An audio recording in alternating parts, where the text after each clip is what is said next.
안녕하세요. 변종화 세무사입니다. 얼마 전에 9.13 부동산 대책이 발표가 되었죠. 그 중에서도 가장 중요한 세제 관련된 내용을 총정리를 해드리는 시간을 갖도록 하겠습니다. 그 중에서 등록 임대주택 양도세 감면 가액 기준이 신설이 됐습니다.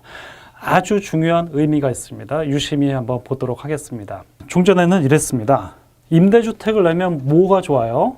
그러면 가장 대표적으로 세 가지가 있었습니다.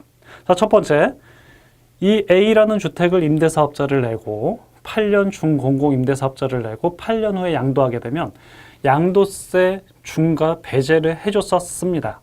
하지만 대책 발표 이후에 취득한 주택은 이 혜택이 없어졌습니다. 그대로 중과를 받죠. 셋 중에 하나의 혜택이 없어졌습니다. 그리고 두 가지가 있습니다.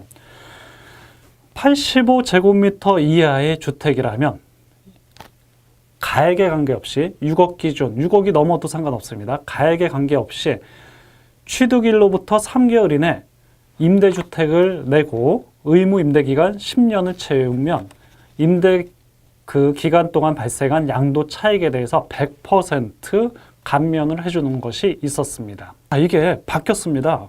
어떻게 바뀌었을까요? 대책 발표 이후, 대책 발표 후 취득하는 그 주택분부터는 면적 요건 85제곱미터 이하의 면적과 그거밖에 없었는데요. 이제는 임대 개시 당시 수도권은 6억 원, 비수도권은 3억 원 이하의 주택에 한해서만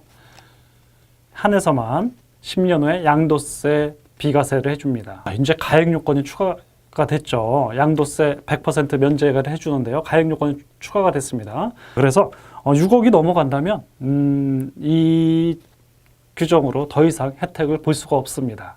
그리고요, 3개 중에 2개죠. 나머지 하나는 주택을 취득하고요, 85제곱미터 이하인 경우에는 장기보유 특별공제 8년 임대를 하고 8년 중공공 임대주택을 내고 8년 이상 임대를 했으면 장기보유 특별공제를 50%까지 해주는 규정이 있습니다.